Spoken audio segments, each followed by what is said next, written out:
You know that script that's always running in your head? That little voice narrating everything, planning everything, and, well, worrying about everything?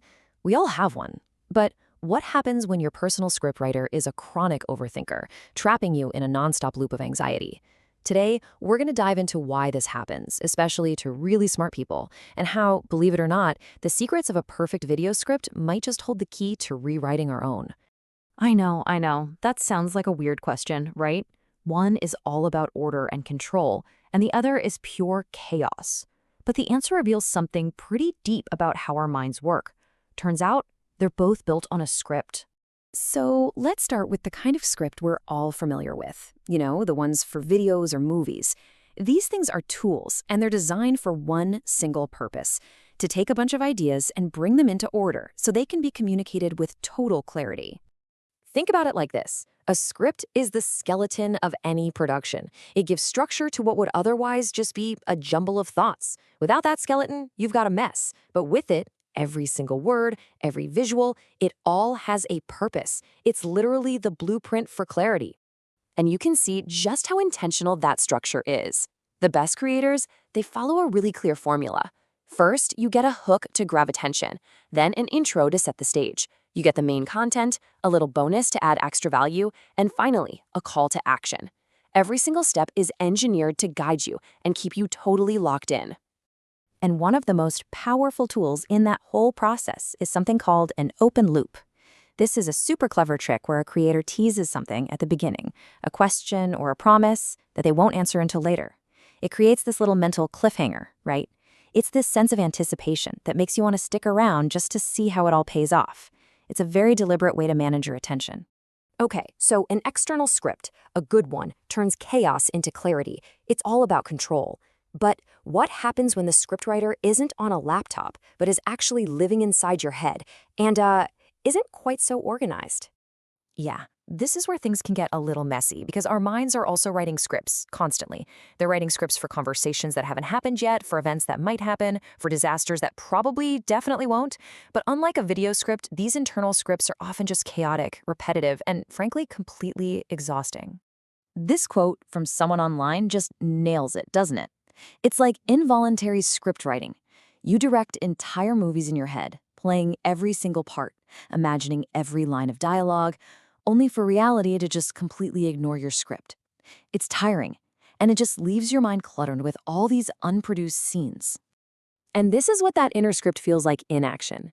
It's replaying old conversations, building these massive mental flowcharts for every tiny decision, and getting totally trapped in these loops of worst-case scenarios. Instead of being a tool for clarity, your inner script becomes a prison of what-ifs. So why? Why do so many brilliant, capable people get stuck in this mode? Well, here comes the big twist. What if this tendency isn't a flaw? What if anxiety is actually a feature, not a bug, of a highly intelligent brain? Okay, just look at this slide. It lays it out so clearly. Look at the two columns. On the left, a sign of high intelligence, advanced pattern recognition. On the right, that becomes overactive pattern recognition, seeing threats everywhere. Strong verbal reasoning on the left twists into rumination on the right. Your greatest cognitive strengths are the very same tools that anxiety uses against you. Let that sink in for a second. Your brain isn't broken, it's just incredibly powerful. The very same intelligence that lets you solve incredibly complex problems is what anxiety hijacks to create incredibly complex worries. It's just your smart brain working overtime on the wrong project. And this isn't just a nice little psychological theory either. There is some absolutely fascinating science that backs this all up. Researchers have actually taken a look at the relationship between IQ, worry, and what's physically happening inside our brains. So this really is the big question, isn't it? If you're smart, are you just doomed to be a worrier? Well, the science reveals a really surprising twist. Check out this chart from a scientific study. It shows something remarkable. Okay, so for people diagnosed with an anxiety disorder, that's the red line, a higher IQ actually meant more worry. But for everyone else, the blue line, a higher IQ meant less worry. It's like your intelligence can either be a shield against anxiety or it can be a magnifying glass for it. So, what the researchers think this might mean is that intelligence and worry actually co evolved. It's like the same neural machinery that allows us to do deep, forward-thinking analysis, which is our greatest strength as a species, might also be the exact same machinery that produces anxiety. One is the asset, and the other is kind of like the tax you pay on it. So, if your smart brain has been hijacked by this anxious scriptwriter, how do you take back control? I mean, you can't get a new brain, but you can learn to rewrite your inner script. So, let's look at how to do that. This right here is probably the most empowering idea we're going to talk about. Your brain is like a powerful engine. It's not broken, it just might be untrained. It needs to be shown how to direct all that energy more productively. The goal isn't to silence your mind, but to give it a much better script to follow. So, how do you train it? Here are 5 really powerful techniques. First, time box it. Give yourself 15 dedicated minutes of worry time so it doesn't bleed into your whole day. Second, get your thoughts out of your head. Write them down so you can look at them objectively.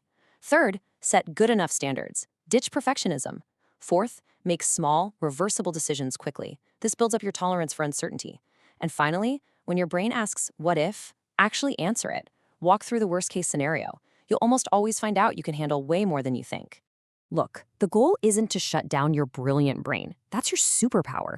The goal is to start using your analytical skills on your anxiety instead of letting your anxiety use those skills on you. It's about taking back the director's chair of your own mind.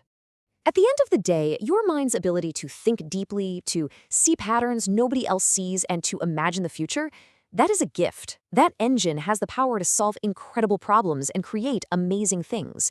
It can be used to write scripts of endless worry or scripts of endless possibility. The choice of where you direct that engine, well, that's up to you.